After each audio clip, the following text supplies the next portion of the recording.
अगर मैं नहीं गया तो घर का चूल्हा कैसे जलेगा? माँ की दवाइयों के लिए पैसे कहाँ से आएंगे? सबसे पहले तुम्हारी सेहत जरूरी है। कुछ न कुछ रास्ता तो निकल ही आएगा। हे भगवान, ये कैसी गर्मी है? अगर मजदूरी नहीं की तो घर में खाना कैसे बनेगा? अगले दिन रवि अपने गांव के सबसे बड़े सेठ के यहाँ जाता है और उनसे कहता है, सेठ जी, मुझे कोई काम मिल सकता है क्या? मेरे घर में खाने के लिए भोजन भी खत्म हो चुका है और मेरे घर में एक वक्त की रोटी भी नहीं बन पा रही है। तो क्या आप मुझे कोई काम दे सकते हैं? मैं बहुत दिनों से काम की तलाश में घूम रहा हूँ, फिर भी मुझे कोई काम ही नहीं दे रहा है। इस गर्मी की वजह से आपका कारोबार बंद पड़ा है। आपके घर में कोई काम हो तो मुझे बताइए, मैं कर दूंगा। अच्छा हुआ, बहुत अच्छा हुआ। तुम जैसे गरीबों के साथ ऐसे ही होना चाहिए। तुम लोग काम तो करते नहीं हो, बस फ्री का पगार चाहिए, यही सब करते रहो। पैसे आराम करने के थोड़ी मिलते हैं, पैसे काम करने के मिलते हैं। और तुम जैसे कामचोर लोग काम नहीं आराम करते हो। चलो जाओ यहाँ से। रवि दुखी हो जाता है और थोड़ा आगे बढ़ जाता है। तभी उसके सामने एक बच्चा आता है और वह कहता है, चाचा जी, क्या आपके पास कुछ खाने को है? मैं बहुत दिनों से भूखा हूँ, किसी जंगल में टहल रहा हूँ। मुझे किसी ने कुछ खाने को नहीं दिया। मैं कई दिनों से भूखा हूँ, मुझे कुछ खाने को दे दीजिए ना।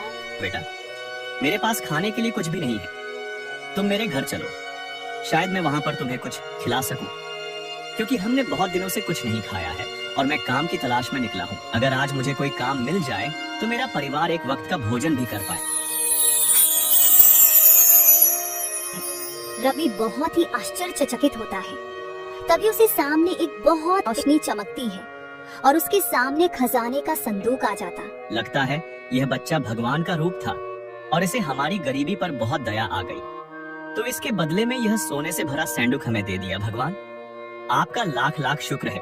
आपने हम जैसे गरीबों की मदद की, वरना यह गर्मी हम पर कहर बनकर गिर पड़ती। और वो उस संदूक को घर लेकर आ जाता है।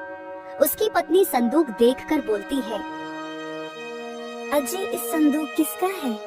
और हाँ, आपको कहाँ मिला?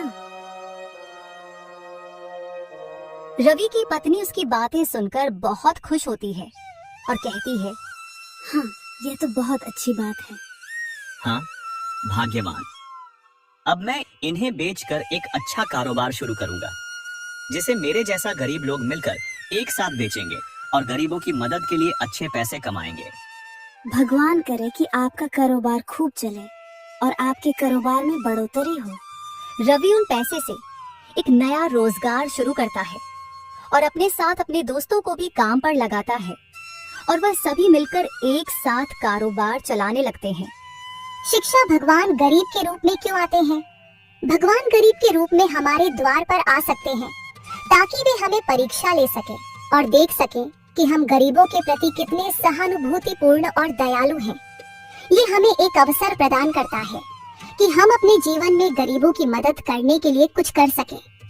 गरीबों की मदद करने के महत्व, गरीबों की मदद करना न केवल हमारे लिए एक नैतिक कर्तव्य है, बल्कि ये हमारे समाज के लिए भी एक महत्वपूर्ण कार्य है। जब हम गरीबों की मदद करते हैं तो हम न केवल उनकी जिंदगी में सुधार करते हैं, बल्कि हम अपने समाज को भी एक बेहतर स्थान बनाते हैं।